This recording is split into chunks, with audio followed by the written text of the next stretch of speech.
Pagi Pak Jon. Selamat pagi Pak Riki. Ya, kita tes sound dulu. Jelas Pak suara saya ya?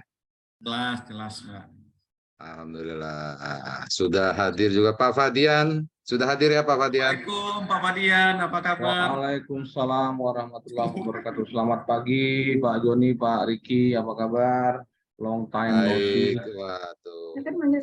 Terakhir ketemu di Jogja, sekarang sudah jadi karek nih Pak. Oh iya. Wah, tugas berat Pak. Betul. Mesti main-main ke Bandung saya ntar nih. Silakan Pak Riki, Ketemu Pak Fadian. ditunggu. Silakan Pak. Kita banyak ada kerjaan. Karena Pak Fadian sudah support Tiaka nih Pak Jon, ngumpulin teman-teman UMKM di Jogja. Wah, mantap. Iya.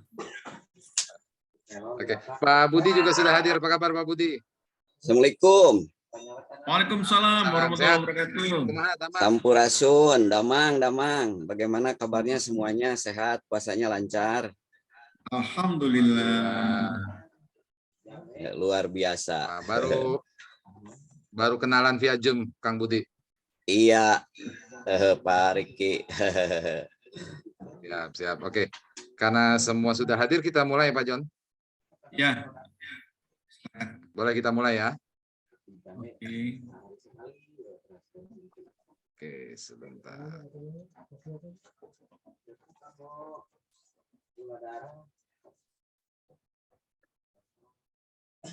Kita mulai.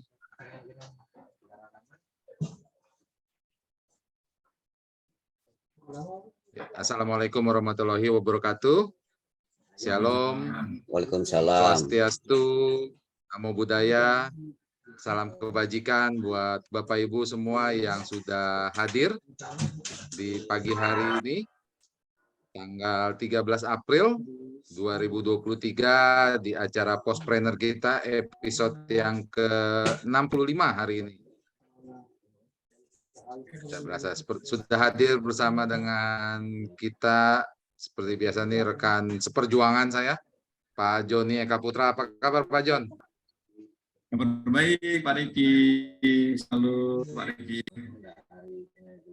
Pak Jon, mungkin ada sedikit sambutan buat teman-teman dan mungkin insight topik kita hari ini Pak. Oke, makasih. Assalamualaikum warahmatullahi wabarakatuh. Selamat pagi, salam sejahtera bagi kita semua. Waalaikumsalam. Bagian PP Regional 3 Jawa Barat. Saya hormati Kang Budi Etnik. Beliau adalah owner dari Galeri Sadulur dan Ketua Umum Yayasan Sadulur Jawa Barat. Dan saya hormati juga Pak Riki sebagai mitra saya di kegiatan webinar ini. Informasi kami menyampaikan, mohon maaf Pak Wagub yang tidak bisa karena pada saat yang bersamaan sedang bersama Pak Jokowi. Begitu ya Kang Budi ya informasinya.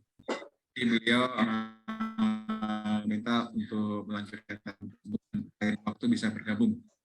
Rekan-rekan, tema kali ini yang ke-65 terkait dengan webinar kita hari ini adalah UMKM lokal konten di era digital. Nah, Pos Indonesia setiap Kamis menghadirkan tema-tema bisnis untuk mengedukasi para pelaku usaha UMKM dimanapun berada, BUMDes, koperasi, termasuk mahasiswa terkait bisnisnya, kemudian di scale up, tema-tema seperti digital marketing, desain, website, dan sebagainya. Bahkan juga ada ekspor.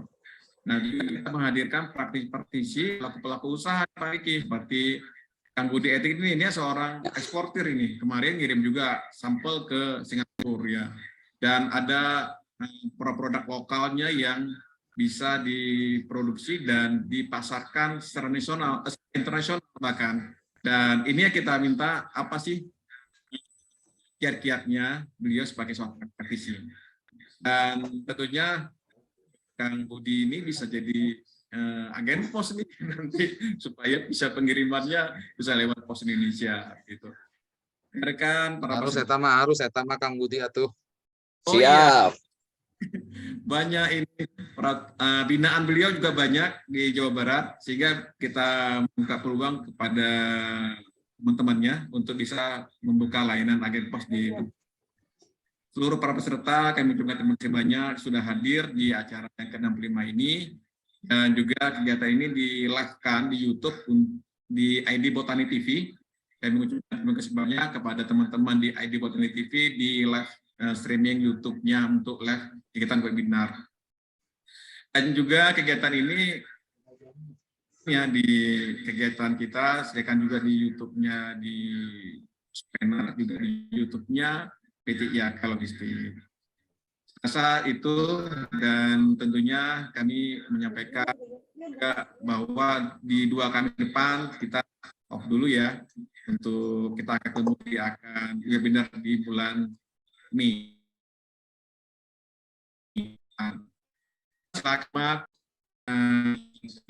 pesan presentasi dari Budi ini, kemudian kita juga memahami bagaimana tentang apa isinya konten lokalnya itu ya.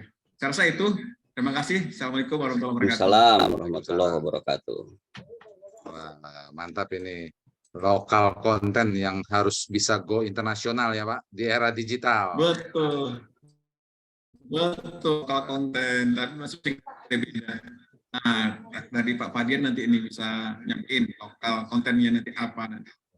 Oke, nah mungkin seperti biasa saya informasikan bahwa acara ini terselenggara atas kerjasama antara PT Pos Indonesia dengan Interindo Alta Kreasi, di mana kami adalah strategic partner dari PT Pos Indonesia untuk mengembangkan franchise keagenan kantor pos. Jadi kesempatan peluang untuk menjadi mitra usaha PT Pos Indonesia. Nah, karena acara ini terselenggara atas kerjasama PT Pos Indonesia, mungkin ada baiknya kita simak sedikit company profile dari PT Pos sebelum kata sambutan dari Pak Fadian. Oke, selamat menyaksikan Bapak Ibu.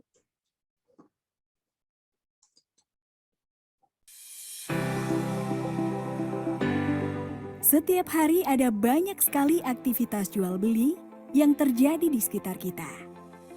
Agar kegiatan tersebut bisa berjalan dengan lancar dan ekonomi terus tumbuh, pengiriman logistik memiliki peran yang sangat besar. Di era digitalisasi saat ini, pengiriman logistik juga harus akurat dan mudah dijangkau semua orang. PT Pos Indonesia hadir sebagai end-to-end logistic partner yang dapat digunakan semua orang dengan infrastruktur logistik terlengkap dari hulu hingga hilir. Didukung oleh 3 grup perusahaan, menjadikan Pos Indonesia menjadi postal operator paling kompetitif. Terdiri dari jasa logistik oleh PT Pos Logistik Indonesia, jasa keuangan oleh PT Pos Finansial Indonesia, properti oleh PT Pos Properti Indonesia.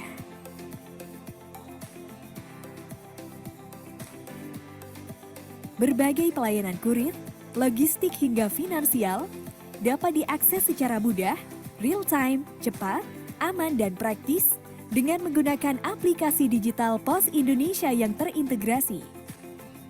Kami menjamin pengiriman logistik sampai ke pelosok negeri dan seluruh dunia. Kami juga telah menjadi solusi bagi lebih dari 1 juta UMKM dan 4.700 korporasi. Didukung oleh 10.000 armada, baik darat, laut, dan udara di seluruh Indonesia yang siap melayani pelanggan setiap harinya. Logistik Pos Indonesia telah berkontribusi besar dalam kemajuan perekonomian di Indonesia, baik kegiatan ekonomi di wilayah terpencil, terdalam, terdepan, dengan pelayanan prima mulai dari antar jemput, pengemasan, sampai dengan asuransi. Pos Indonesia melayani berbagai bentuk pengiriman, didukung oleh supply chain yang lengkap, mulai dari contract logistics, project logistics, hingga fulfillment center. Selain sebagai solusi pengiriman logistik, Pos Indonesia juga menjadi solusi kegiatan ekspor-impor lintas negara dengan sistem International Freight Management yang lengkap.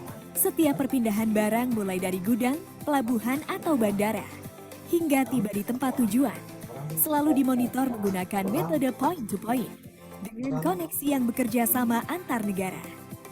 Hingga seluruh penjuru dunia, United States dan Kanada, South America, Eropa, Afrika, dan Asia. Seluruh proses dari awal hingga akhir dimonitor dengan real-time dashboard reporting system.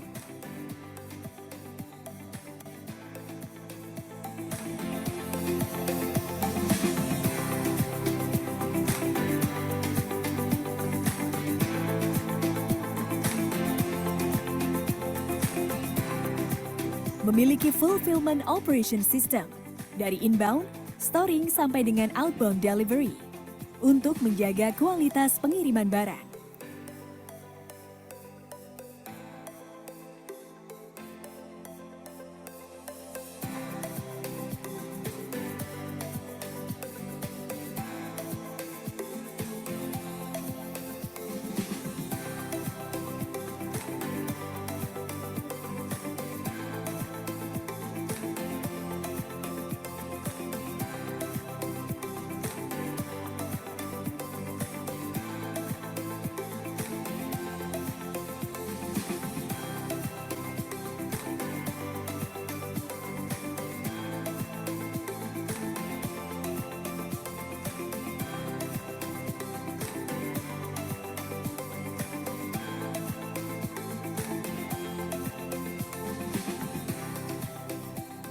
Kami telah memiliki pengalaman dan kepercayaan dari berbagai pelanggan, baik dari sektor pemerintah dan juga swasta. Dan sebagai bentuk keseriusan kami dalam memberikan pelayanan terbaik, Pos Indonesia selalu memperhatikan faktor kualitas, kesehatan, keselamatan, serta kebersihan lingkungan dalam menjalankan tugas. Pos Indonesia, your trusted logistic partner.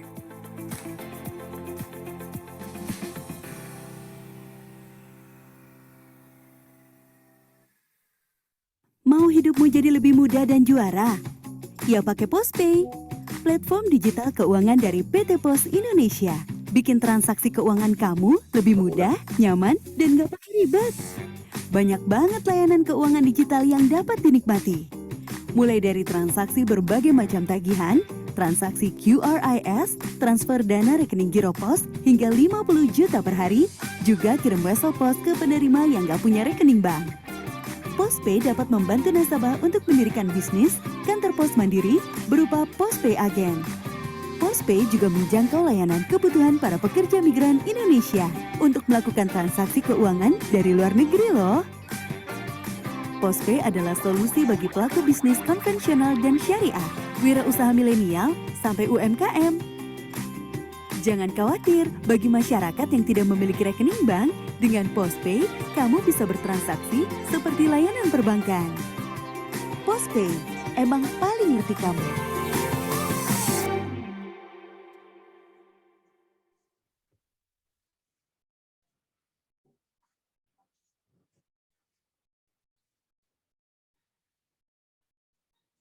Itu tadi transformasi yang sudah dilakukan oleh PT Pos Indonesia. Mantap, benar. Kalau kata Bu Ana tadi transformasi dari perusahaan kolonial menjadi perusahaan milenial. Sudah hadir Pak Fadian. Ya, gimana Pak Fadian, apa kabar? Alhamdulillah, sehat walafiat. Mudah-mudahan Pak Riki, Pak Joni, juga teman-teman yang hadir di webinar ini juga tetap sehat. Dan bagi yang beribadah, puasanya lancar. Amin. Pak Fadian, mungkin ada sedikit sambutan buat teman-teman kita nih Pak. Sekarang ini, oh ya, acara Bumdestock ini, Postpreneur ini sebenarnya awalnya dari Jawa Barat nih Pak Fadian. Gitu. Dan hari ini kembali ke Jawa Barat Pak John. Berarti pulang kampung ya? Iya, awalnya dari Jawa Barat, tapi sekarang ini peserta kita nasional sudah Pak. Alhamdulillah. Nah, mungkin ada sedikit wejangan Pak buat kita semua, mungkin sambutan, silakan Pak, waktu dan tempat Pak Fadian. Baik, Bismillahirrahmanirrahim. Assalamualaikum warahmatullahi wabarakatuh. Waalaikumsalam warahmatullahi wabarakatuh. Salam sejahtera bagi kita semua. Salam kebajikan. Sampurasun. Rampes. Baik, terima kasih. Yang kami hormati Pak Haji Budi Etnik sebagai narasumber kita pada hari ini. Kemudian Pak Joni Eka Putra, saya yakin beliau adalah salah satu inisiator acara atau kegiatan ini. Kemudian Pak Riki Hermawan serta Bapak Ibu, Abang, Kakak, adik-adik yang hadir di webinar kali ini. Saya perlu informasikan bahwa memang hari ini tuh ada kegiatan Pak Presiden di Jawa Barat. Karena itu Pak Wagub mendampingi beliau.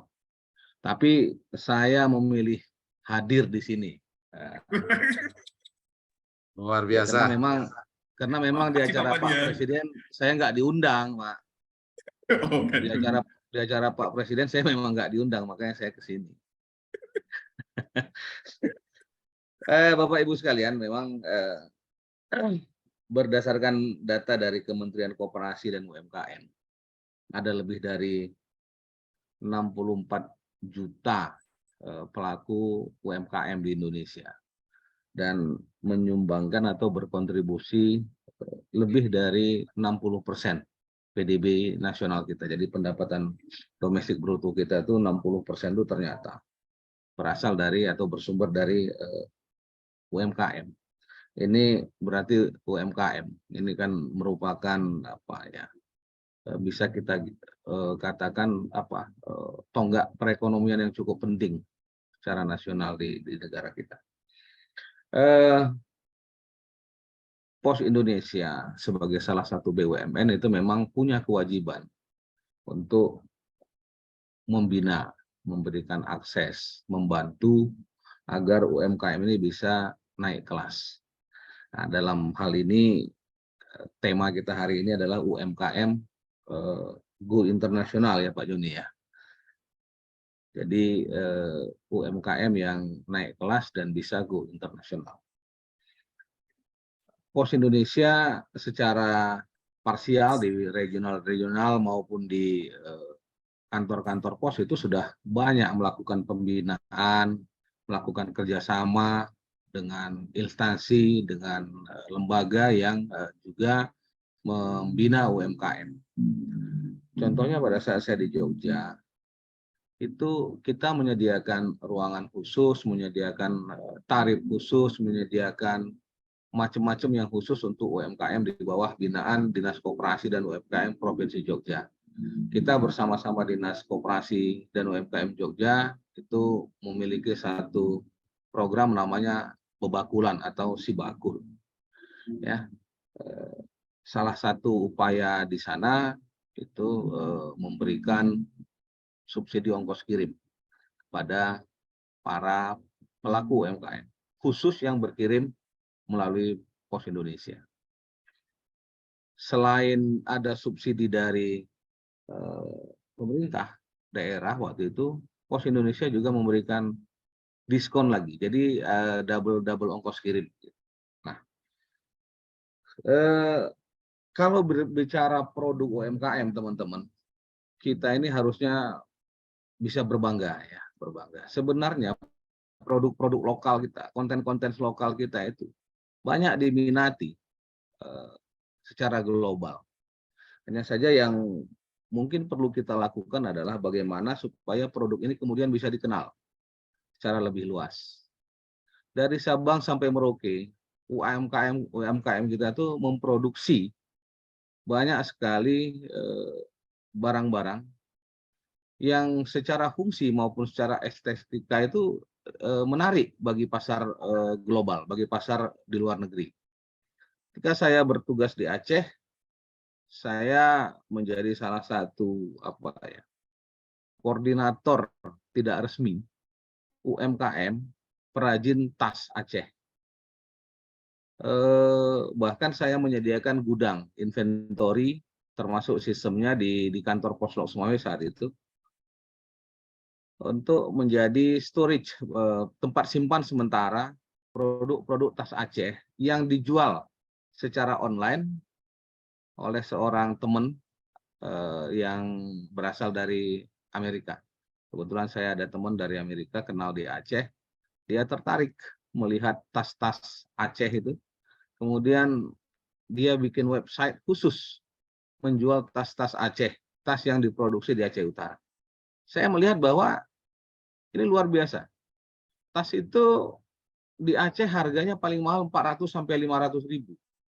Tetapi begitu dijual di pasaran internasional dengan berbagai kemasan, dengan berbagai atribut, fitur-fitur, informasi tambahan yang melekat pada produk, harganya bisa sampai 10 kali lipat. Nah, pos kami waktu itu memfasilitasi pengirimannya ke berbagai negara, ke berbagai pemesan. Dan sampai sekarang masih berjalan bisnis itu, sudah ekspor menggunakan kontainer dari Pelabuhan Belawan, Medan. Nah, ini membuktikan bahwa konten kita itu, produk-produk lokal kita itu sebenarnya punya peluang untuk go global, untuk go internasional. Kemarin di Subang, kami juga melakukan ekspor perdana kopi dan berbagai komoditi dari Subang, yang ekspornya juga dibantu, difasilitasi oleh PT Pos Indonesia ke Mesir. Ya, produknya macam-macam. Dan yang menarik, ekspornya ini dua arah. Jadi dari Indonesia kita ekspor ke Mesir, dari Mesir mereka juga ekspor ke Indonesia, impor. Seperti barter. Komoditi-komoditi yang ada di Mesir dikirim ke sini, disetarakan nilainya dengan komoditi yang akan dikirim ke Mesir dari Subang. Nah, Pos Indonesia siap dan bisa berperan membantu teman-teman UMKM untuk go global, untuk go internasional. Ya, kami punya pelayanan terpadu. Kami punya anak-anak perusahaan subsidiary yang bisa membantu teman-teman untuk pengurusan karantina, pengurusan dokumen ekspor, dan lain-lain. Juga kami juga bisa membantu penyediaan alat transportasi, penyediaan freight forwarder ke luar negeri. Tentu saja rate yang kita kenakan, yang kita bebankan ke UMKM, kita bedakan dengan rate yang kita bebankan ke pelaku-pelaku bisnis lain. Misalnya untuk kiriman domestik saja dalam negeri, Pos Indonesia menyediakan berbagai peluang kerjasama pada UMKM. Baik untuk menjadi agen pos, nanti bisa melalui Pak Riki, IAK, atau menjadi drop point langsung dengan Pos Indonesia, tetapi lebih menarik kalau dengan Pak Riki karena bisa mendapatkan hasil atau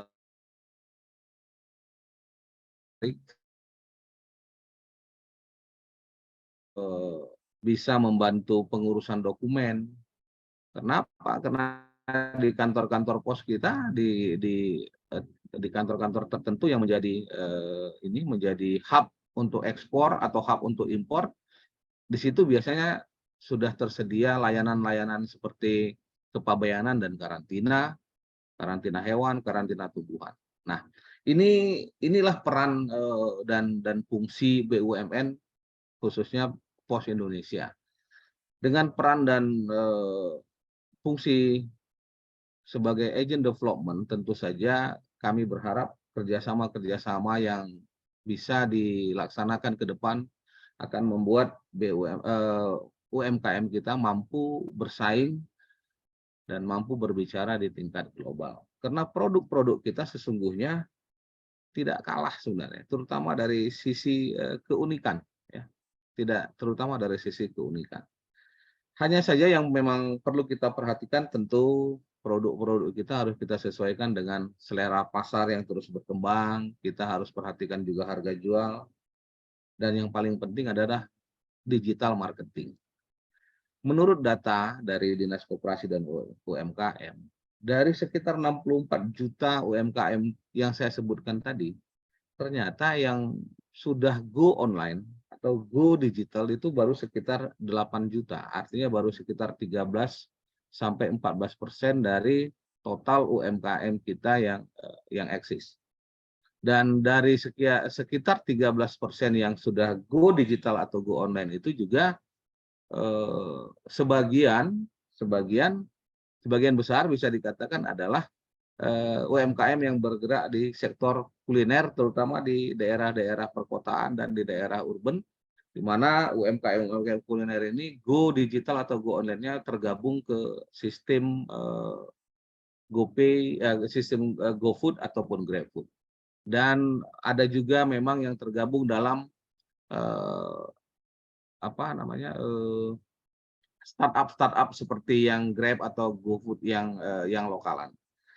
PR kita masih banyak, tapi kami optimis bahwa kalau kita bekerja bersama, kita sering-sering duduk bareng diskusi seperti ini, tugas untuk go internasional, tugas untuk menaikkan UMKM naik kelas menjadi go internasional, go digital itu bukan sesuatu yang sulit. Faktor enablernya cukup banyak dan tersedia. Teknologi sekarang semakin berkembang dan semakin murah. Ya, kalau masih dibutuhkan kehadiran outlet fisik, Pos Indonesia khususnya Regional 3 sudah membuka diri, sudah menyediakan pojok-pojok vestibul, ruang-ruang banking hall kita, ruang-ruang kantor pos kita itu untuk dijadikan pojok UMKM. Hampir di semua kantor sekarang kita menyediakan space supaya UMKM bisa memajang produknya di situ. Tetapi selain produk-produk fisik yang dipajang di outlet-outlet fisik di kantor pos, yang tidak kalah pentingnya adalah bagaimana kita kemudian mengemas pemasaran produk-produk UMKM ini dalam satu kemasan digital. Saya pikir teman-teman itu yang bisa saya sampaikan. Saya ucapkan selamat berdiskusi, selamat berseminar. Mudah-mudahan seminar kita hari ini menghasilkan sesuatu yang positif, yang produktif buat perkembangan kita bersama. Dan sekali lagi, Pos Indonesia khususnya Regional 3, Jawa Barat minus Bogor, Depok, Bekasi, kami siap untuk melayani teman-teman UMKM, baik untuk pelayanan pengiriman, untuk pelayanan konsultasi, katakanlah pengurusan dokumen, kekarantinaan dan lain-lain. Dan yang perlu kita garis bawahi teman-teman sekarang di era sekarang, untuk perizinan karantina itu sesuatu yang sulit, ya, bukan sesuatu yang sulit. Terakhir ketika saya di Padang, kita ekspor Pak Joni yang sering kalau saya menyebutnya keladi hutan, yang janda bolong itu namanya, tanaman-tanaman seperti itu ya. Nah tadinya syarat untuk dikirim ke Thailand itu panjang kali lewat. Ya seperti itu ya. Ini kalau ada yang dari Pasaman mungkin bisa diinikan. Ternyata setelah kita urus izinnya, ke karantina segala macam, mudah dan cepat. Karena semuanya serba digital, semuanya serba online. Sehingga kalaupun ada teman-teman yang bergerak di sektor itu, ya, di anggrek, tanaman-tanaman seperti itu, mau kirim antar pulau, mau kirim ke luar negeri, harusnya sudah tidak ada isu. Ya, tim kami di kantor-kantor pos ya membantu teman-teman supaya proses pengurusannya bisa cepat. Dan yang paling penting kita bisa segera go internasional. Sekali lagi produk-produk kita itu tidak kalah eksotik, tidak kalah menarik dibanding pabrikan, ya. Contoh di Karawang ada ini Pak Joni, tas yang terbuat dari enceng gondok. Di mana lagi orang bisa membuat tas dari enceng gondok kecuali di Indonesia, ya. Kan luar biasa itu. Nah ini kan bagaimana tinggal nanti kita membantu teman-teman produsen, teman-teman UMKM yang bergerak di sektor itu untuk apa? Untuk bisa memasarkan produknya sehingga bisa dikenal luas di luar negeri, bukan sekedar di Indonesia. Di Cirebon beberapa bulan terakhir ini kantor pos Cirebon aktif memasarkan dan mengirim produk hasil olahan rotan. juga sudah mulai mengarah ke ekspor. Di Cianjur, teman-teman di kantor pos Cianjur rajin mengunjungi para petani kopi, kemudian membantu untuk pengiriman kopi sampai ke beberapa negara. Jadi teman-teman sekalian, Pos Indonesia ini bisa dikatakan kita buat aja tagline-nya Pos Indonesia Sahabat UMKM. Demikian yang bisa saya sampaikan. Billahi taufiq wal hidayah. Allahumma muwaffiq ila aqwamit thoriq. Assalamualaikum warahmatullahi wabarakatuh. Waalaikumsalam. Waalaikumsalam. Wais, mantap. Wah, mungkin nanti kita bisa ngadain lagi. Kita ngumpulin teman-teman UMKM di Jawa Barat nih, Pak Fadian. Nanti kita minta dukungan juga Pak Budi Adnik. Nah, kita bikin acara postpreneur-nya tapi onsite nih Pak John. Siap, siap. Oh ya, saya lupa tadi informasi. Kita dengan Saung Ujo juga sudah kerjasama, Pak. Sudah bikin aplikasi khusus untuk masuk ke Saung Ujo itu juga harus pakai Postpay. Postpay. Banyak sekali yang kita kerjasamakan dengan pengusaha-pengusaha lokal ya. Karena memang kita tidak semata-mata berorientasi kepada bisnis. Kita lebih kepada penciptaan value ya. Karena kita yakin kalau kita mampu membuat value, money will follow ya. Uang akan mengikuti. Mantap. Luar biasa. Makasih banyak Pak ya. Saya Makasih, Pak. izin pamit ya. Kita sedang Makasih. sibuk dengan Wah, beras. nyusul Makasih, ke kegiatan Pak Jokowi. Iya, sepertinya. Kita nggak diundang Pak, makanya saya hadir di sini. Makasih. Assalamualaikum warahmatullahi Oke, makasih, wabarakatuh. Pak. Selamat beraktivitas teman-teman sekalian. Siap. Sukses selalu. Saya pamit ya. Regional Saya 3 pamit. Jawa Barat. Salam. Oke. Siap.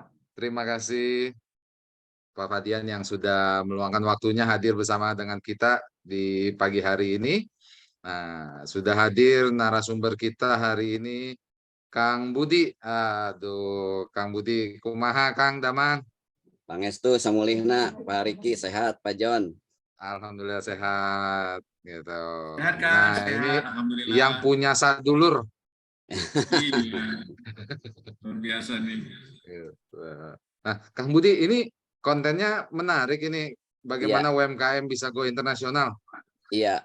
Jadi memang kalau kita lihat terkait UMKM peta Asia gitu kan, bahwa kita sudah tertinggal oleh China sekitar 25 sampai kurang lebih 28 tahun lah. Mereka sudah membangun UMKM di 28 tahun yang lalu. Jadi ketertinggalan ini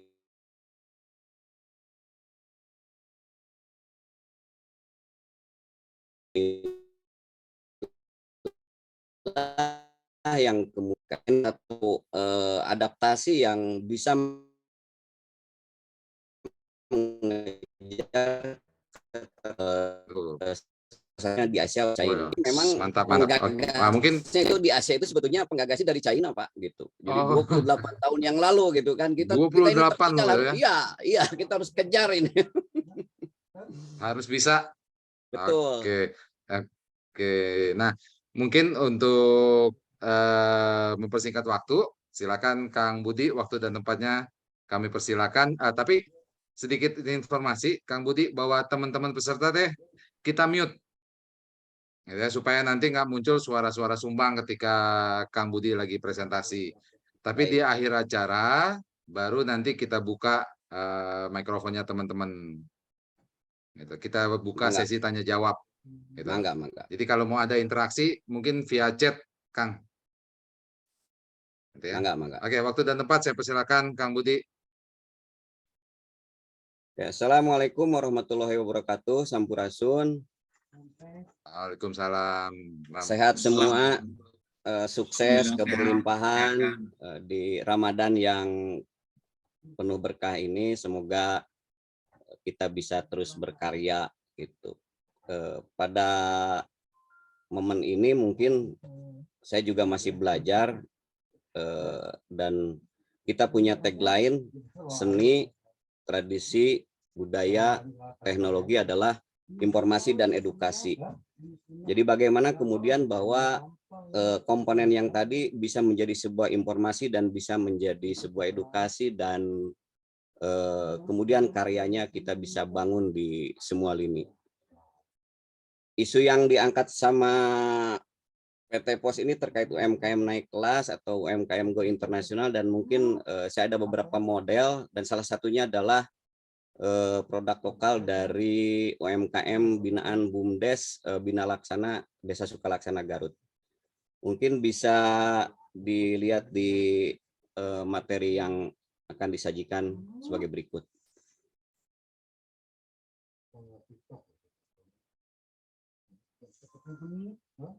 Pak John, slide-nya bisa ditayangkan? Riki bisa dibantu Pak Riki? Pak Riki. Oke, tunggu sebentar, Pak. Oke. Jadi memang langkah awal yang penting untuk mendevelop atau membangun sebuah karya, yaitu kita terlebih dahulu melakukan sebuah pemetaan.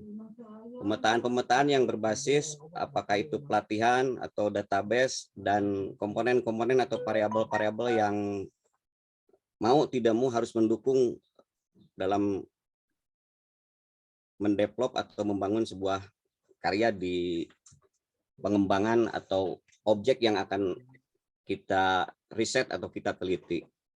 Memang ada beberapa variabel yang sangat penting terkait peningkatan kualitas produk lokal. Karena memang tagline-nya atau isu yang diangkatnya adalah produk lokal yang go internasional. Di slide kedua, Pak Riki, mohon maaf.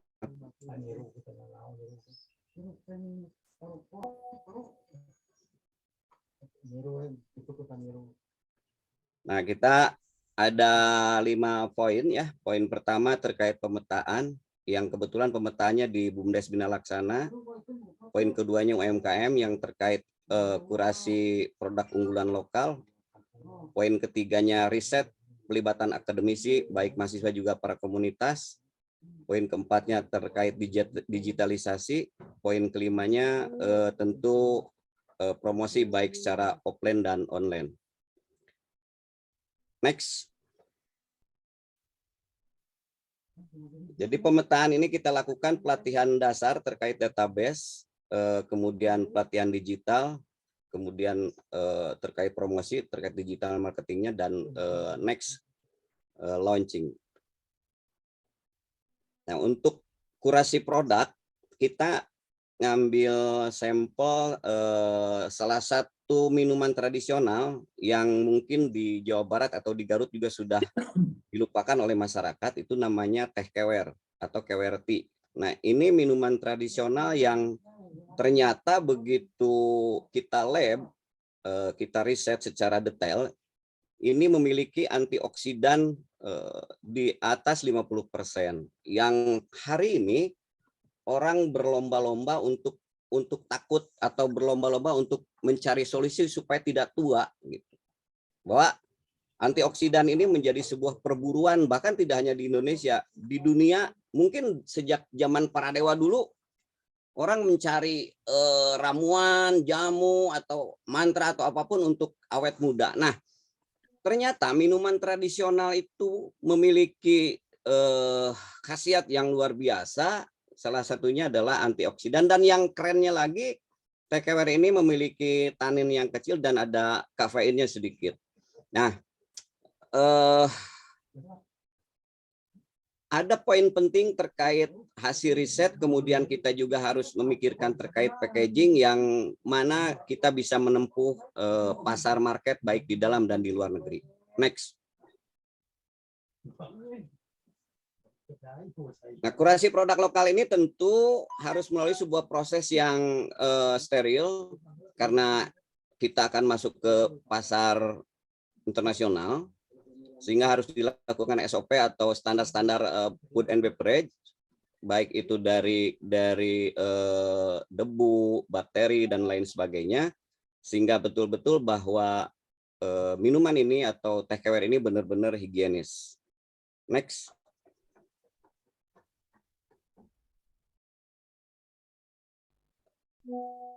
Di hasil riset lab akademisi, bahkan memang banyak variabel yang kemudian bahwa penelitian itu mahal, bla bla bla dan lain sebagainya.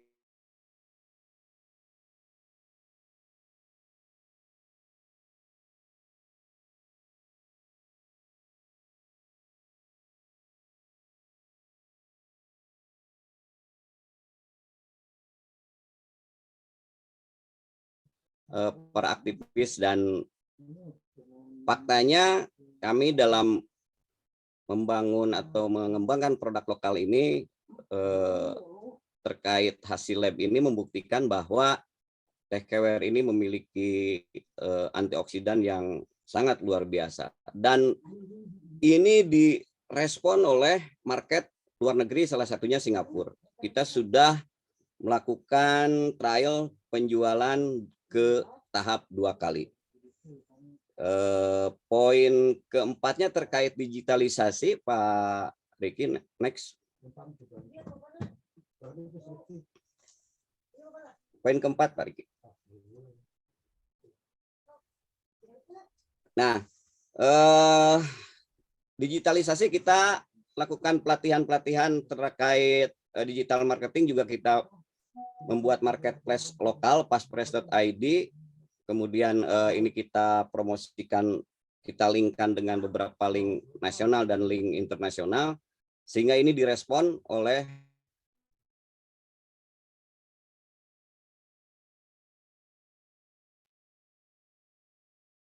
Nah, ini poin penting terkait promosi bahwa market menentukan bagaimana bahwa produk kita layak bertempur, layak berkompetisi. Jadi poin yang paling berat dalam membangun sebuah produk adalah memang promosi, dan promosi itu biayanya memang cukup mahal.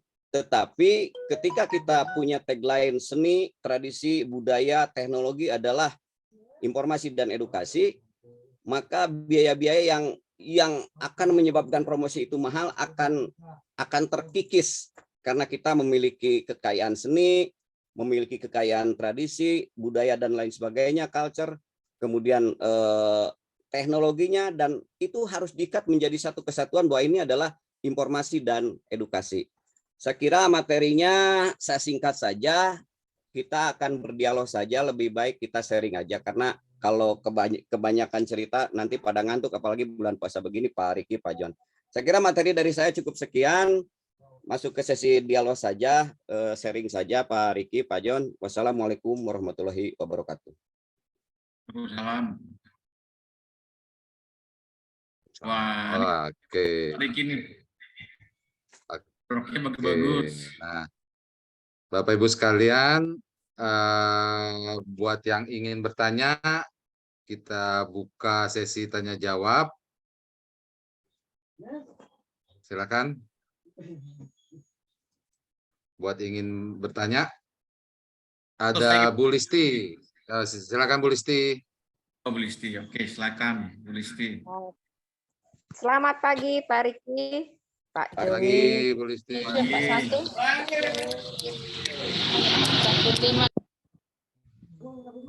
Silakan Bu.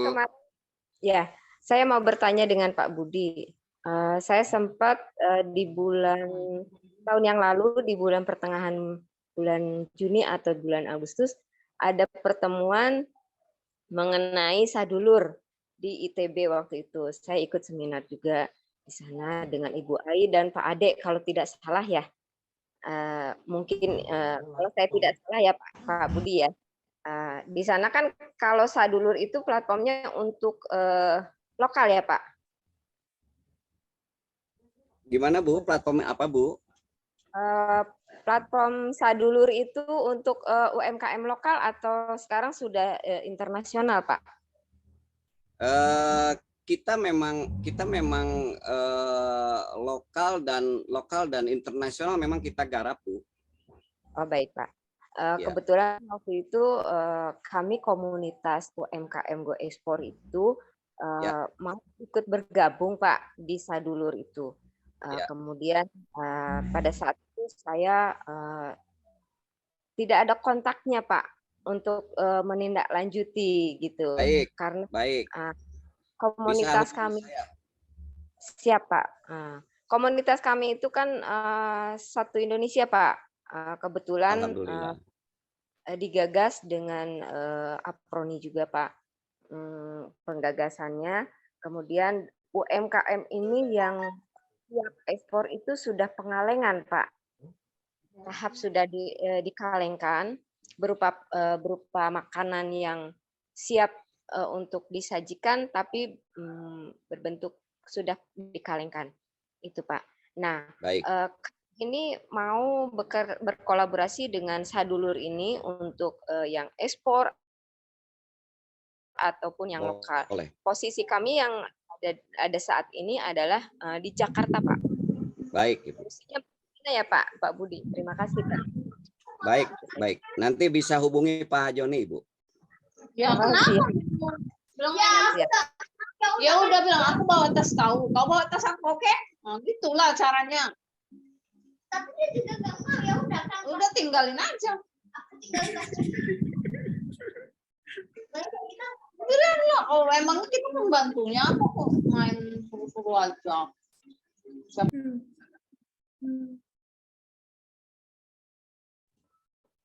Baik, Ibu Ada yang- yang Suara-suara sumbang tadi, mohon maaf. Ibu yang di Jakarta Oke. bisa menghubungi Pak Joni, bisa nanti saya follow up terkait program Ibu untuk berkolaborasi dengan kita, Pak Jon. Itu masuk Boleh. ke induk marketplace Pak Jon dulu, nanti baru kita share ke tim kita, Pak Jon. Oke, makasih Bu Lisi, kita kontak-kontak untuk pengembangan. Siap, Pak Joni. Ya, makasih. Nanti Bu. ada lagi yang ingin bertanya, silakan Bapak Ibu. Jadi di sini kami membuka peluang kesempatan buat teman-teman UMKM nih untuk bergabung menjadi mitra kantor pos. Yang punya produk bisa ikut komunitas seperti dengan Sadulur, dengan komunitas UMKM lainnya untuk bisa go internasional. Harapannya ketika Bapak Ibu yang sudah jualan lewat digital, ini sudah pasti kan akan mendapatkan keuntungan dari jualannya. Nanti juga akan ada tambahan fee atau imbal jasa ketika membuka agen pos. Akan mendapat imbalan berupa cashback atau imbal jasa dari ongkir.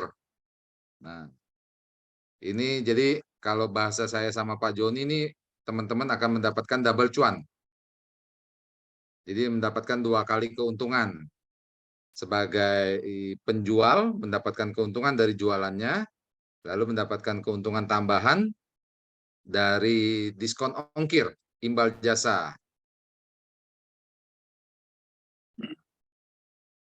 Mungkin izin share screen Pak Joni, Kang Budi, buat peluang usaha kemitraan Boleh. dengan kantor pos buat Bapak Ibu Silakan. sekalian. Silakan Pak Riki. Baik. Ya, nah, jadi di sini dari Interindo Arta Kreasi kami membuka peluang kesempatan buat Bapak Ibu sekalian untuk menjadi mitra.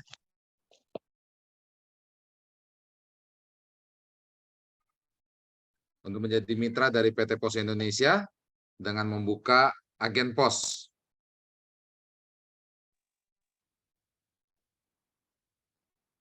Sedikit gambaran mengenai Interindo Arta Kreasi, jadi kami awalnya adalah perusahaan startup yang melayani untuk layanan PPOB yang mungkin Bapak Ibu kenal. Pembayaran tagihan rutin bulanan, bayar listrik, bayar PDAM, PBB, dan lain sebagainya. Lalu juga layanan untuk top up atau isi ulang, ada pulsa, paket data, beli token listrik. Alamat kami di Alam Sutra di Tangerang.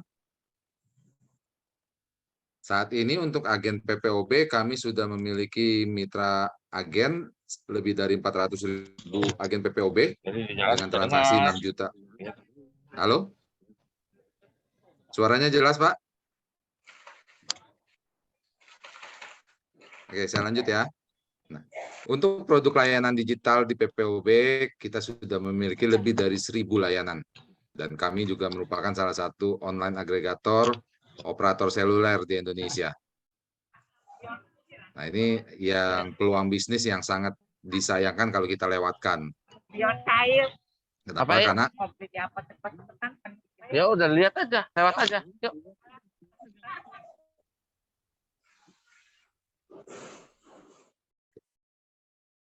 nah, ini adalah peluang bisnis yang sangat dilewatkan buat Bapak Ibu sekalian. Kenapa harus go digital? Gitu ya. Kita berkaca dari jumlah penduduk di Indonesia dulu. Ini jumlah penduduk kita itu 103 lebih dari 200 juta jiwa. Dengan jumlah penduduk sedemikian besar, ini kalau penetrasi internet sudah semakin luas, ini peluang market yang sangat besar nih Bapak Ibu. Bayangkan 200 juta penduduk itu menjadi potensial pelanggannya Bapak Ibu. Bagaimana caranya? Saat ini sudah banyak perusahaan-perusahaan yang bermain di e-commerce. Kalau untuk domestik ya. Ada Shopee, ada Tokopedia, Bukalapak, Lazada, Blibli, dan lain sebagainya. Dengan transaksi yang sudah puluhan triliun, ini platform e-commerce yang bisa Bapak Ibu daftarkan produk-produknya, jualan secara digital. Nah, PT Pos Indonesia ini satu-satunya perusahaan jasa kurir yang ada di Indonesia ini yang bisa menjangkau seluruh wilayah di Nusantara, Bapak Ibu.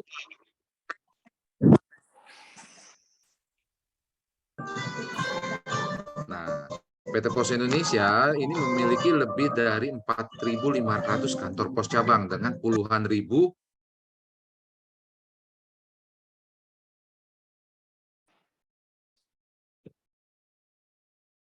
ketika Bapak Ibu bergabung menjadi mitranya PT Pos Indonesia, ini adalah beberapa layanan yang bisa dilayani untuk masyarakat sekitar. Seperti yang pertama, melayani pembayaran tagihan rutin bulanan buat masyarakat yang mau bayar tagihan listrik, bayar PBB, bayar BPJS, bisa dilakukan di tempat agen.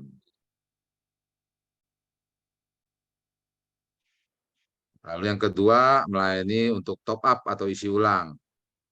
Masyarakat yang mau membeli token listrik, mau isi ulang pulsa, paket data, isi ulang e-money, ini bisa dilayani di tempat Bapak Ibu.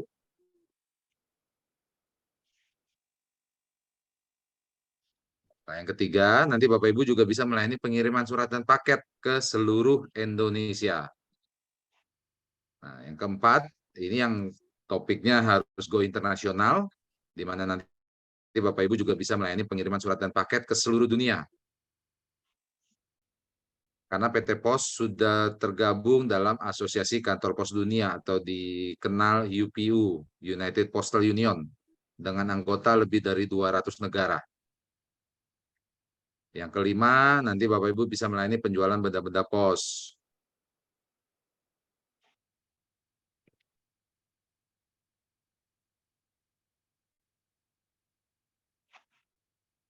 PT Pos juga sudah melakukan terobosan-terobosan, diantaranya ada layanan kiriman COD. Nah, COD ini nanti bisa digunakan buat Bapak Ibu yang berjualan melalui sosial media, melalui Facebook, Instagram, TikTok, gitu ya. Ini bisa dimaksimalkan fungsi kiriman COD-nya, cash on delivery. Dan PT Pos juga sudah bekerja sama dengan Bukalapak dan Shopee untuk kiriman cashless.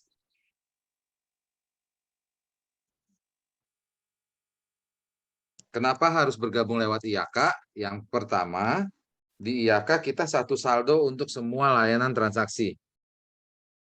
Untuk masyarakat yang mau bayar tagihan rutin bulanan, yang mau top up isi ulang, yang mau melakukan kiriman surat dan paket, ini dilakukan di satu aplikasi dengan satu saldo, Bapak Ibu. Jadi nggak usah isi saldo di PPOB, isi saldo di kurir gitu ya, kepisah-pisah. Di kita layanan. Lalu aplikasi yang nanti Bapak Ibu gunakan ini bisa berjalan di Android dan di web. Yang ketiga, untuk fee Laporan dari BMKG kan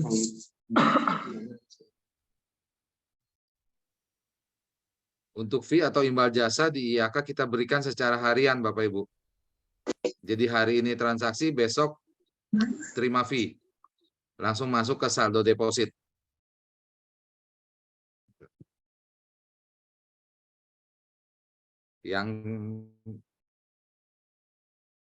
Yang keempat, untuk fee atau imbal jasa layanan jasa kurir, ini di IAK kita tidak potong PPh. Jadi untuk pajak penghasilan ini kita serahkan kepada masing-masing agen untuk pelaporannya secara pribadi. Untuk pembatalan kiriman, saldo kembali saat itu juga. Nah, yang terakhir, di IAK kita berikan laporan transaksi yang detail. Jadi Bapak Ibu sebagai pemilik usaha yang mana pengelolaannya dilakukan oleh staf, ini bisa memonitor pergerakan saldonya secara real time dan online.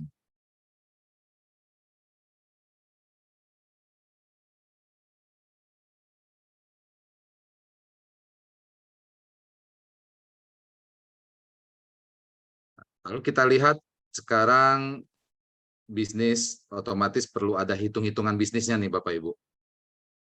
Nah, kalau kita lihat di layar di sebelah kanan itu adalah tabel seluruh layanan PT Pos Indonesia.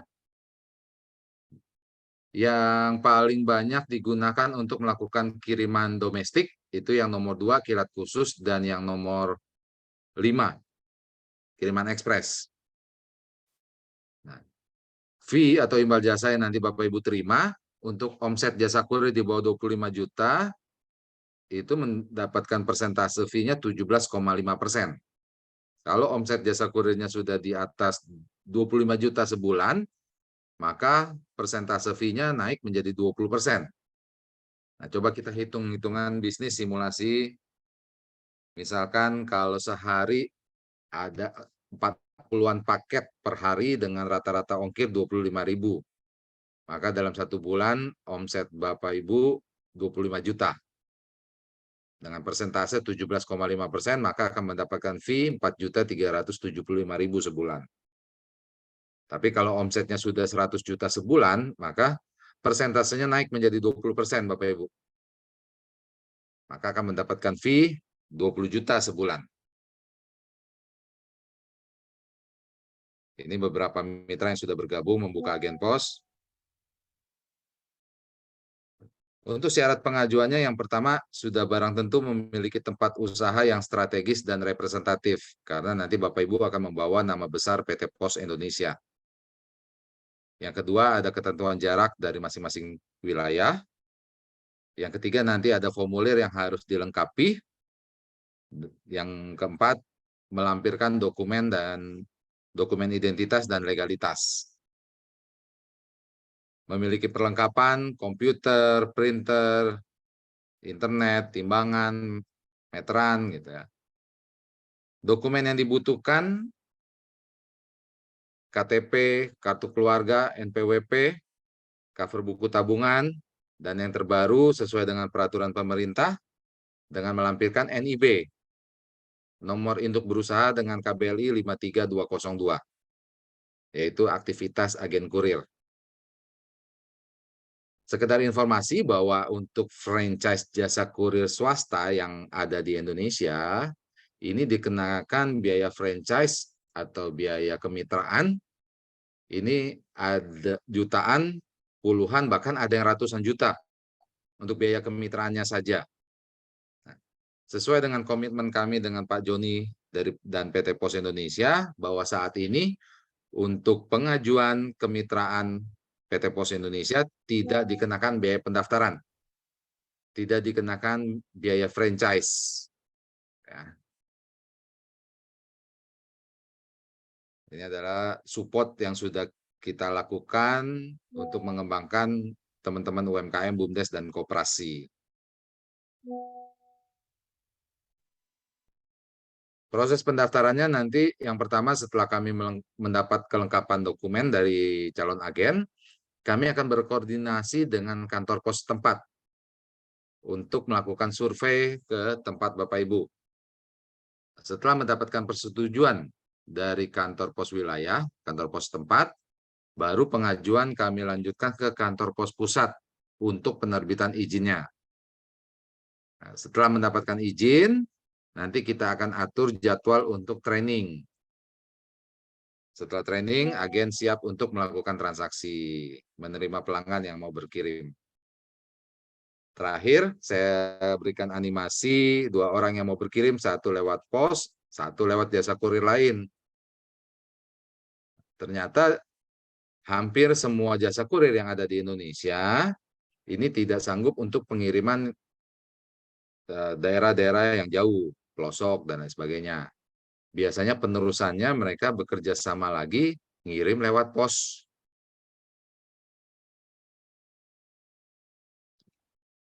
Terima kasih. Buat Bapak Ibu yang ingin bertanya, silakan. Kita masih buka sesi tanya jawab.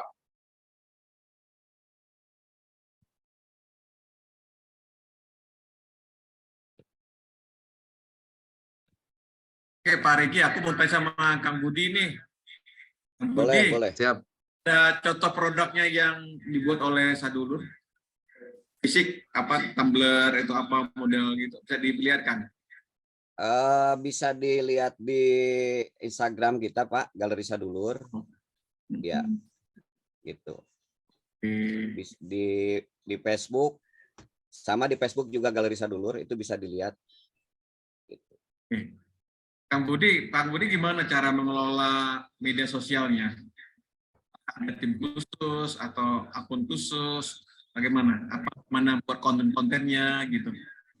Sementara organik, Pak, kita tidak terlalu membuat komersial karena kita butuh survei bahwa dengan organik pun kita bisa berkompetisi gitu.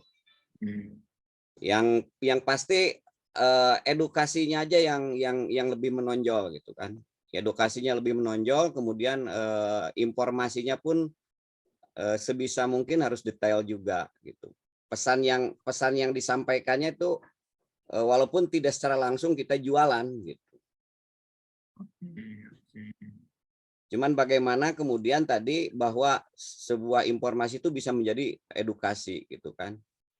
Kalau kata Pak Madlian tadi bahwa mana itu follow nanti mengikuti uang gitu kan.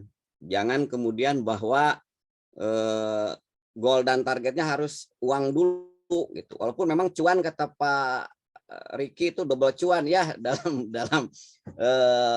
program kemitraan agen. Mungkin bisa triple atau mungkin ketika teman-teman ini punya produk, kemudian punya jaringan. Tapi ini Pak John bisa triple cuan. Ya, bisa triple, mungkin bisa triple cuan ini karena kita punya produk, kita buka agen juga, kemudian kita juga bisa bermitra dengan logistik yang di luar PT Pos, yang swasta lainnya juga. Saya kira era digital memang memudahkan kita untuk mengoperasionalkan sub-sub usaha yang sebetulnya tidak nyambung dan tidak klik dengan usaha kita, tetapi dengan digital itu bisa connecting secara cepat.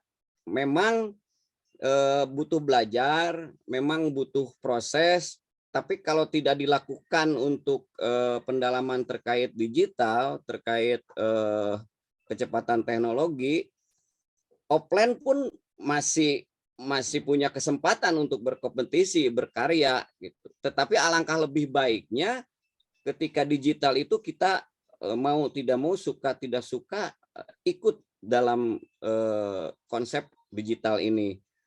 Namun kemudian banyak isu yang berkembang bahwa digital itu menyeramkan terkait investasi bla bla bla dan lain sebagainya. Memang teknologi digital itu pun tergantung kita mau pakai, hampir seperti baju, hampir seperti pakaian.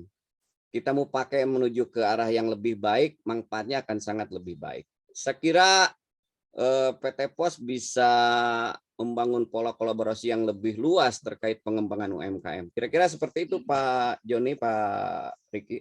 Oke, sip. Kang Budi.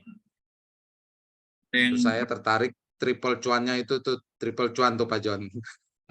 Triple cuan, tidak lagi double cuan ya. Iya. Jadi triple loh.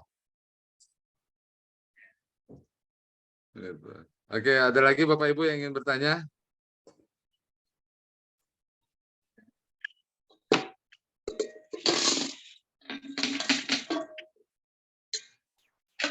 Halo, ya.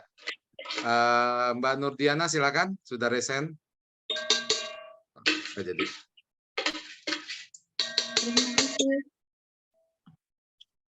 Ya, halo. Silakan. Ya, terima kasih. Saya dari BUMDes, salah satu BUMDes yang ada di Yogyakarta, ingin menanyakan, mungkin bukan menanyakan sih, kalau bisa Pak Budi bisa sharing tentang pemetaan yang dilakukan itu prosesnya seperti apa, kemudian berapa lama, kemudian untuk kurasinya juga itu berapa lama gitu loh Pak, agar kami ada gambaran untuk proses itu nanti dalam jangka waktu berapa bisa menemukan produk yang tepat untuk bisa dipasarkan dengan lebih luas, nggak cuma di segi lokal tapi juga internasional.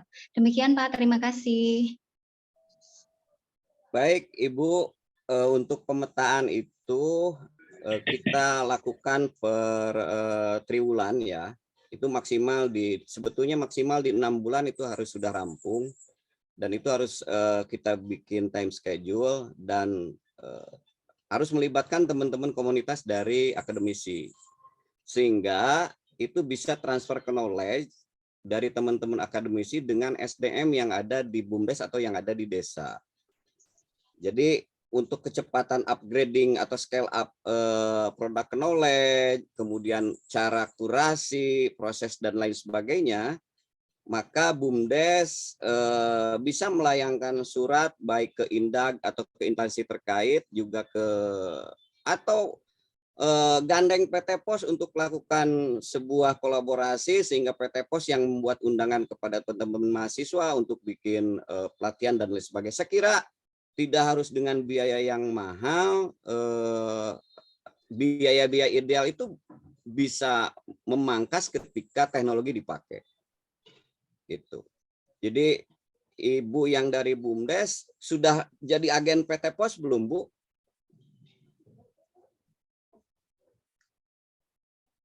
Mana sih Ibu nih? Kebetulan belum Pak.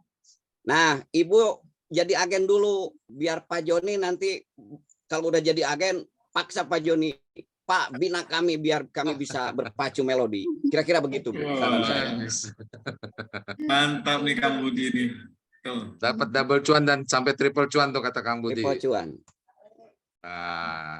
Terima kasih Pak. Sama-sama. Oke. Mbak Nurdiana silakan kontak nantinya kalau lagi membuka peluang agen POS, bisa kontak ke saya Jeffrey atau ke Pak Riki ya. Oke Pak, nanti konsultasi dulu. Terima kasih. Ya, terima kasih. Terima kasih. Ada lagi yang Bapak Ibu yang ingin bertanya?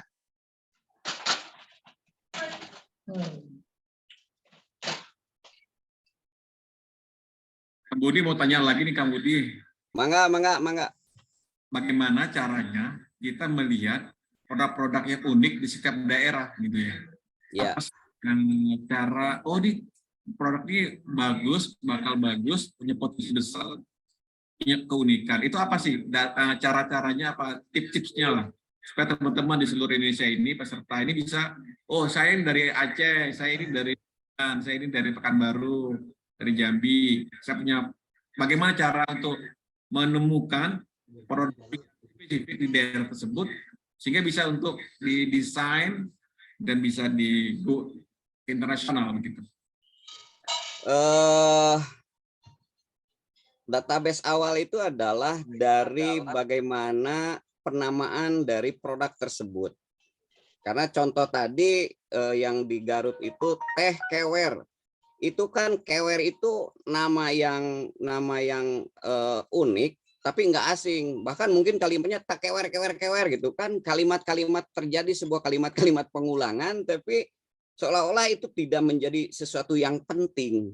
Jadi keunikan itu bukan hanya dari bentuk saja, bukan dari karakter, warna, corak, tapi dari penamaan itu juga penting Pak John, karena nama itu mewakili brand.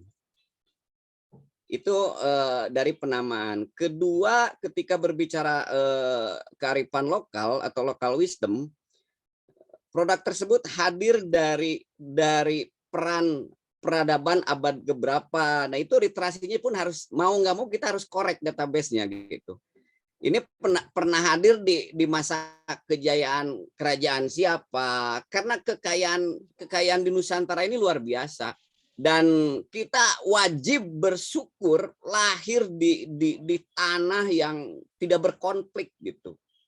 Kita tidak lahir di perebutan minyak seperti di Timur Tengah. Kita lahir di kekayaan kearifan lokal yang luar biasa. Namun memang bagaimana kemudian kata Pak Joni tadi bahwa mengkurasi produk lokal, syarat mutlak pertama terkait penamaan, kedua catatan siapa saja yang pernah menulis produk tersebut, karena penulis-penulis luar negeri itu lebih sering mencatat produk-produk local wisdom gitu. Dan aksesnya sekarang kita kalau butuh data di museum luar negeri kita nggak perlu keluar negeri, kita tinggal akses di internet, semua terbuka gitu. Kita butuh data yang di museum Belanda, yang di Rotterdam, yang di Oxford, yang di Inggris.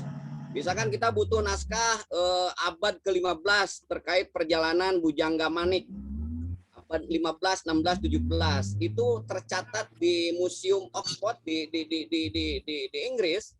Catatan tersebut, naskah tersebut diabadikan sekitar tadi abad 14, 15, 16. Dan itu merangkum lebih dari 5.000 nama local wisdom yang ada di Nusantara. Nah, itulah yang kemudian kita bersemangat bahwa nama-nama tersebut bisa sampai hari ini ada, artinya dia ada makna, ada messenger, ada pesan.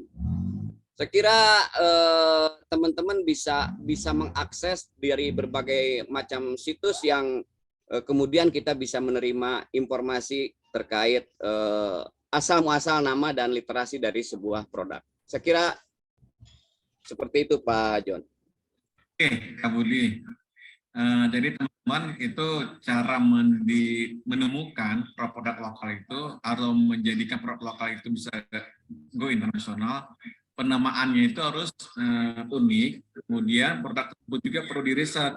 Betul. Nah, histori ini sudah tahun berapa misalnya tentang menggunakan bahan baku rempah-rempah misalnya begitu ya. Atau teh tadi disebutkan, ini teh ini pernah disebutkan pada zaman kerajaan apa gitu ya, pada zaman apa, itu bisa di searching di Google atau melihat tadi Kang Budi bisa menyampaikan bahwa di Google tuh, di internet tuh banyak banget tentang history itu. Kemudian, nah kan ini kan sudah nemu produknya yang unik, kemudian pilih aja misalnya produk A gitu. Gimana kalau masuk ke internasionalnya? Gimana dapat buyer? Gimana caranya? Apa harus dilakukan? Yaitu buat website atau buat apa gitu ya? Betul. Poin pentingnya adalah promosi. Promosi ke teman-teman yang di luar negeri itu harus yakin bahwa itu adalah informasi dan harus feel bahwa itu adalah edukasi. Jadi bukan cuma jualan gitu. Nah, orang sering terjebak bahwa ketika kita memberikan informasi terkait produk ke teman-teman yang ada di luar, cek Sunda nama togmol, orang dagang sepatu ya belian sepatu. Nah, orang teman-teman yang di luar tuh nggak seperti itu gitu. Yang mereka tuh butuh ini apa gitu, jelasin dong ke gua gitu, kira-kira seperti itu. Lamun cek orang Betawi kan lu gua gitu kalau Pariki ya. Jadi jarang sekali saya temukan terkait beberapa pola market yang sifatnya benar-benar bahwa sebuah produk itu menceritakan sesuatu. Itu yang kemudian terkikis gitu. Ketika batik Pak Riki dengan kemeja Pak Joni itu ada dua karakter yang harus menceritakan yang berbeda gitu. Ketika berbicara soal corak. Kemudian saya punya kotak-kotak juga, Pak Joni pakai kotak-kotak juga. Nah, itu punya cerita, punya alur yang kemudian bahwa garisnya harus tegas, warnanya harus cerah. Itu kemudian menarik dari teman-teman yang ada di luar. Nah, kemudian bahwa kita ini nggak bisa jadi Rambo, tembak brepet begitu saja, betul. Gitu. Tetapi ketika kita memberikan sebuah informasi dan memberikan sebuah edukasi, maka di era keterbukaan hari ini, poin yang bisa mereka dapat itu lebih menggigit lah gitu. Faktanya adalah ketika kita promosikan salah satu produk yang dari Garut itu terkait teh kewer, direspon oleh teman-teman yang di Singapura, mereka tuh tidak paham terkait riwayat teh kewer gitu. Naon sih, lamun cek orang Sunda itu nyarita ke naon gitu kan, berbicara apa gitu. Tetapi ketika ngomongin bahwa ini antioksidannya bagus gitu, dan ini ada hasil risetnya, ada hasil labnya dari teman-teman akademisi, itulah yang kemudian menarik bahwa oh ya, ini produk layak untuk kita konsumsi dan kita promosikan, dan mereka jual juga, tidak hanya sekedar diminum akhirnya gitu. Jadi ketika mereka dapatkan manfaat dari produknya dan merasakan bahwa oh ini ternyata gua harus kasih informasi lagi ke teman-teman gua yang lebih luas. Bahkan hari ini saya dapat informasi dari mereka itu Brunei merespon produk kami melalui Singapura. Nah, ini kan fakta bahwa informasi dan edukasi memang harus detail. Kira-kira seperti itu, Pak John. Oke, keren. Jadi intinya kita tidak menjual produk secara hard selling, tetapi ada soft sellingnya, ada story-nya terhadap produk tersebut, akan benefitnya, kegunaannya, atau bahkan historinya, kemudian dibuktikan secara riset, secara ilmiah bahwa produk itu unggul. Sehingga akan memastikan untuk bisa membeli secara aman, dan secara aman, dan akan bisa ya akan komunikasi lah. Ini memang yang disampaikan oleh Kang Budi, teh kewer yang dari Garut itu laku di Singapura, bahkan sampai ke negara Brunei gitu. Oke, Pak Riki, tanya lagi nih, ada yang raise hand ya, silakan saling berbagi. Oke, baik. Sebelumnya saya perkenalkan, saya adalah Hemi, saya dari Semarang. Ya, kebetulan saya punya produk, tapi masih belum ya.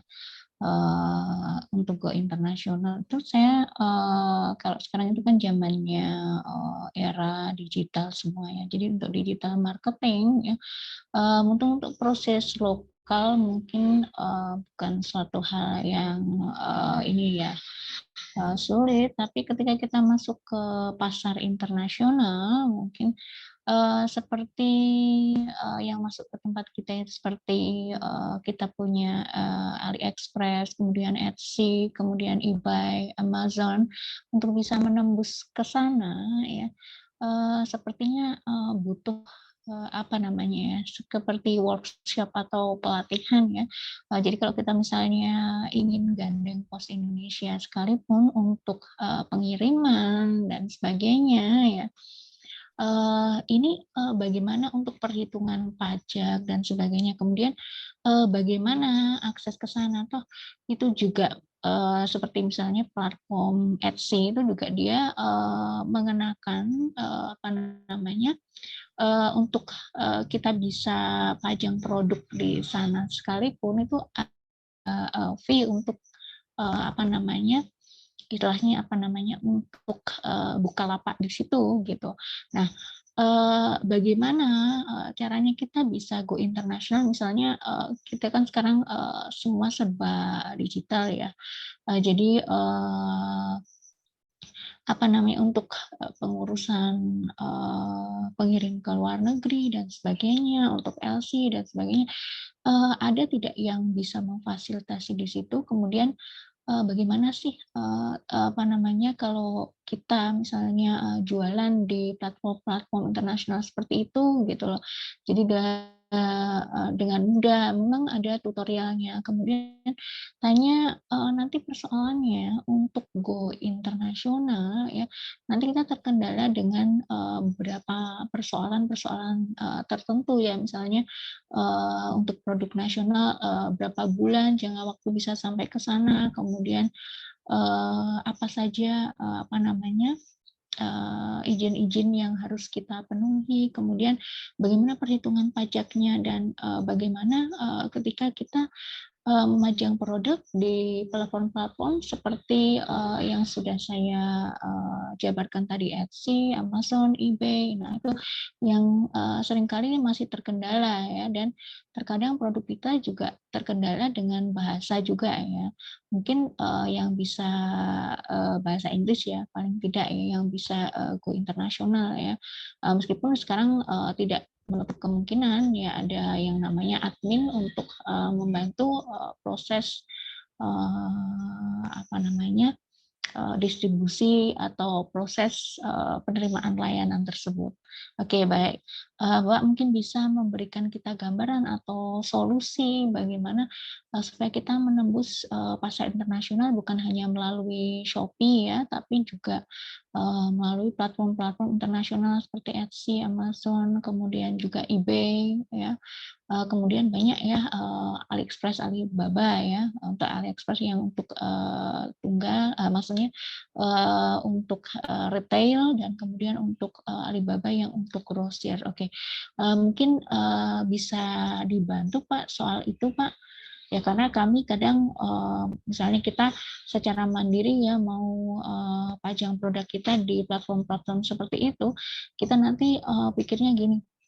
Jadi nanti pajaknya berapa sih? Nanti kalau ini untung apa rugi ya? Kemudian kita harus misalnya harganya 100.000 ya, kita harus jual dengan harga berapa biar kita bisa untung ya, pajaknya berapa ya dari pemerintah kita, kemudian pajak dari kita di marketplace itu ya, kita harus keluarkan biaya berapa, kemudian untuk pengurusan izin-izin bagaimana, kemudian dari pengiriman barang berapa. Nah, itu perhitungannya itu bagaimana. Nah, itu kita perlu ini ya, kemudian cara menggait konsumen itu seperti apa. Nah, itu yang perlu kita telaah lebih jauh ya. Jadi perlu webinar-webinar yang lain atau mungkin workshop untuk kesiapan dari produk-produk lokal untuk pergi ke maksudnya go internasional ya, secara mandiri. Oke, baik. Terima kasih Bapak.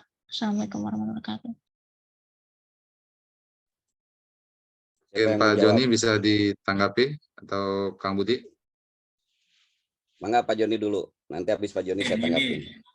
Teman-teman yang ingin berjualan di marketplace internasional itu seperti Amazon dan lain-lain ya, Alibaba, silakan buka di website tersebut. Di situ ada menu yang menjelaskan bagaimana seller-seller di seluruh dunia itu bisa mengupload ke aplikasi tersebut. Itu ada petunjuknya di situ.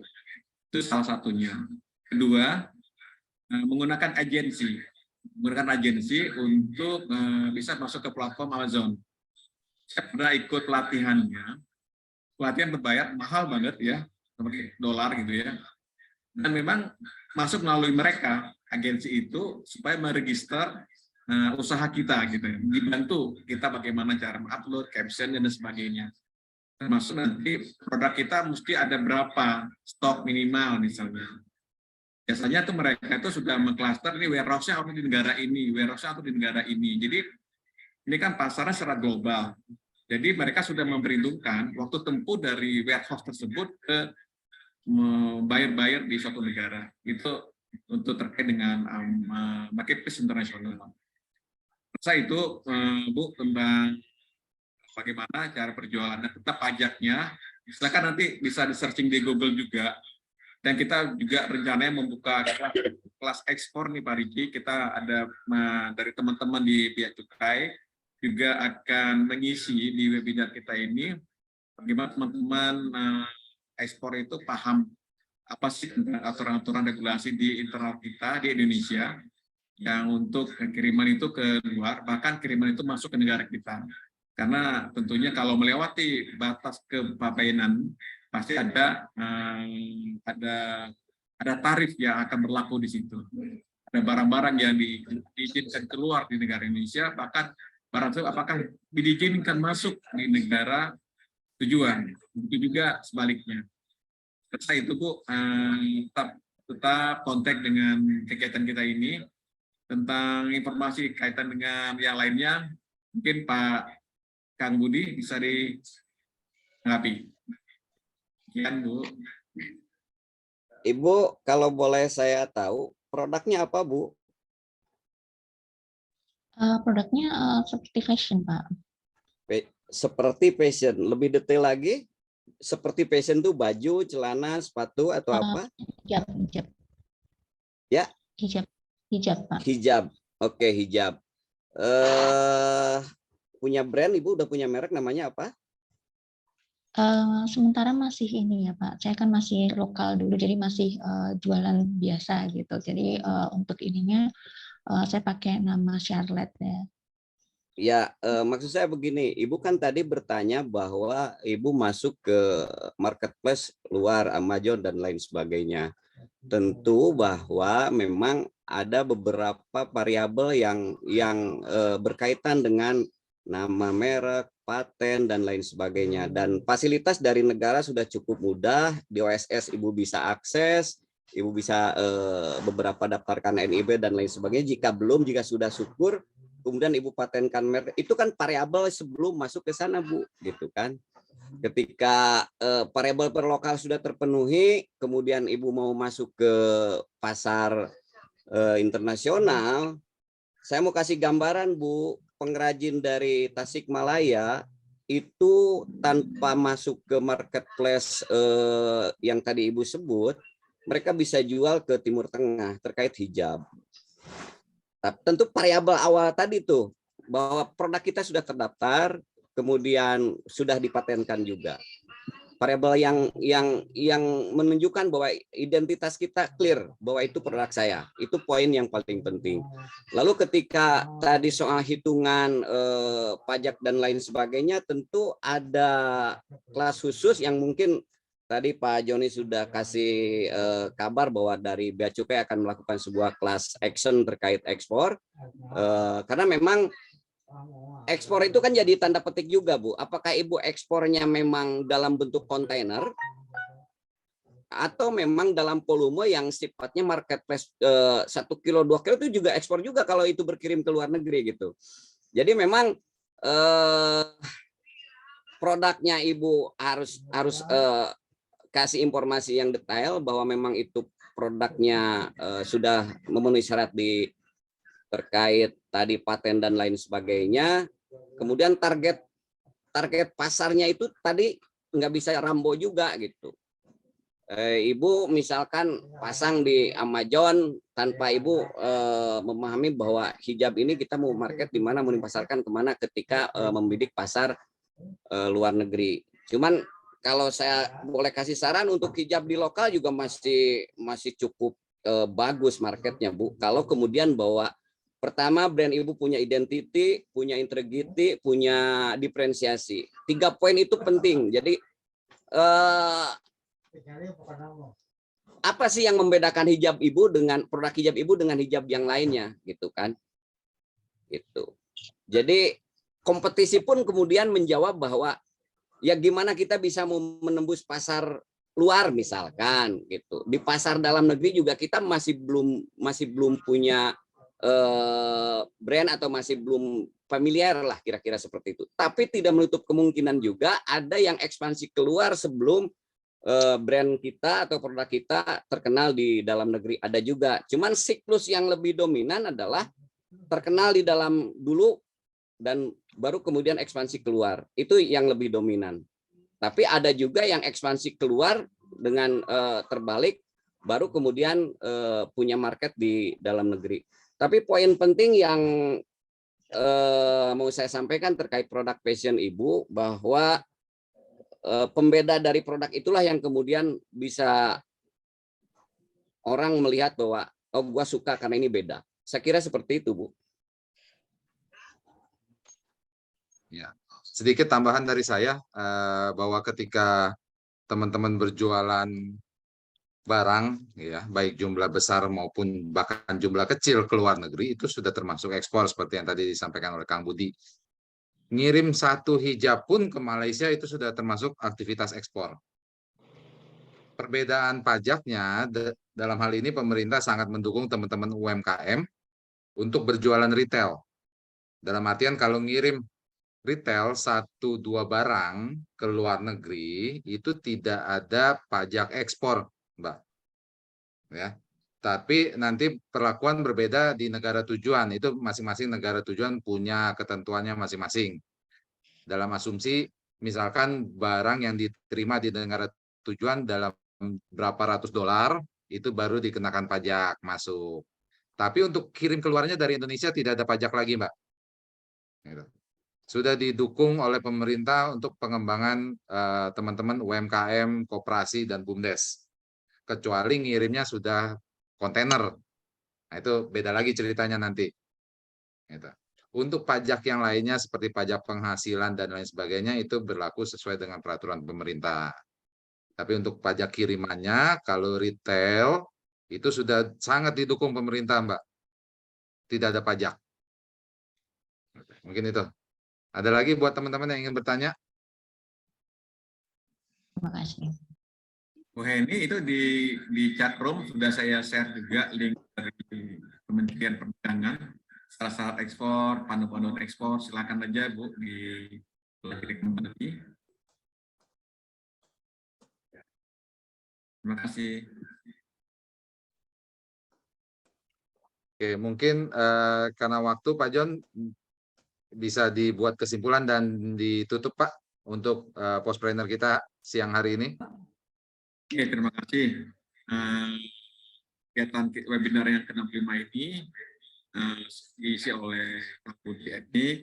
Beliau seorang praktisi lokal konten ya, dan juga pengalaman melakukan ekspor ke Singapura dan beberapa negara lainnya, dan banyak komunitas beliau.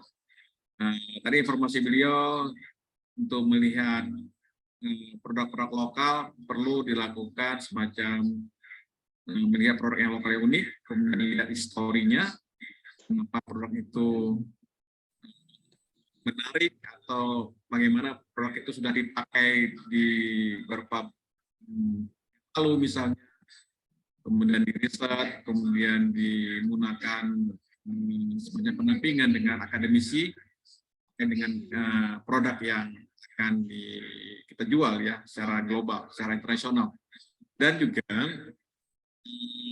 cara penjualannya tidak secara hard selling, tetapi menggunakan edukasi, semacam storytelling atau testimoni, sehingga produk itu bisa masuk dengan secara gampang, dengan didengar oleh para calon buyer, bahwa oh ini ada benefitnya produk ini story seperti ini. Nah, tentunya pengirimannya bisa melalui Pos Indonesia. Kita juga punya peluang, Pak Riki tadi punya bisa memberi peluang kepada teman-teman untuk berwirausaha jadi pelaku agen pos. Selain menjual produknya akan mendapatkan pendapatan dari penjual produk, juga akan mendapatkan imbal jasa dari menjadi agen pos. Ya, gitu. Paling selanjutnya tentunya teman-teman harus punya website, ya, website produk tersebut supaya lebih meyakinkan. Tentunya website itu bisa dalam dia bisa otomatis, bisa untuk dirubah ke dalam bahasa Inggris, kalau bahasa Indonesia bisa dalam bahasa Inggris bisa dirubah secara otomatis, bisa menggunakan jasa pembuat website. Sekarang pun tidak begitu mahal ya untuk membuat website landing page atau website bisnis, itu tidak begitu mahal. Tentunya bisa dengan cara atau dengan membuat sendiri juga bisa. Di webinar kita sebelumnya kita telah mengajarkan bagaimana membuat website gratis, membuat landing page tutorial juga ada di rekaman kita. Setelah itu terima kasih banyak rekan-rekan yang sudah hadir di webinar yang ke-65 ini. Dan webinar 2 Kamis ke depan kita agaknya libur ya, Pak Riki, Kang Budi, libur. Sepertinya kita akan menghadapi bulan Ramadan, yang di akhir, dan Lebaran, setelah libur Lebaran. Ya, kita webinar ini ada cuti bersama dulu ya Pak Riki ya, cuti bersama webinar. Kita akan ketemu nanti. Yang mau mudik silakan mudik. Oke, di awal bulan depan, Kamis awal bulan depan, nanti kita akan belajar beriklan di Facebook Ads dari narasumber, dari rencana narasumbernya Mas Andre Andropia dari Palembang. Beliau sebagai expert di Facebook Ads dan saat ini kelasnya cukup banyak dan saya sudah kontak beliau bersedia hadir untuk di Kamis pertama di bulan depan. Tetap stay di informasinya, webinar ini jangan kemana-mana. Tetap stay di channel ini. Tentu Kang Budi tetap kami mengucapkan terima kasih banyak atas partisipasinya di acara ini. Semoga bermanfaat informasi yang Kang Budi berikan. Dan juga teman-teman yang sudah hadir, kami terima kasih di webinar 6.5 ini. Kita ketemu di bulan depan di hari Kamis. Terima kasih Pak Riki. Terima kasih Pak Joni, Kang Budi. Atur nuhun pisan. Sami-sami. Terima kasih. Oke, semua Bapak Ibu, kita jumpa lagi di awal bulan Mei. Selamat menunaikan ibadah puasa. Yang mau mudik, ya selamat di tujuan, silaturahmi sama keluarga. Kita jumpa lagi di awal Mei. Salam sukses, salam sejahtera. Aku jaganya beli. Terima kasih semua.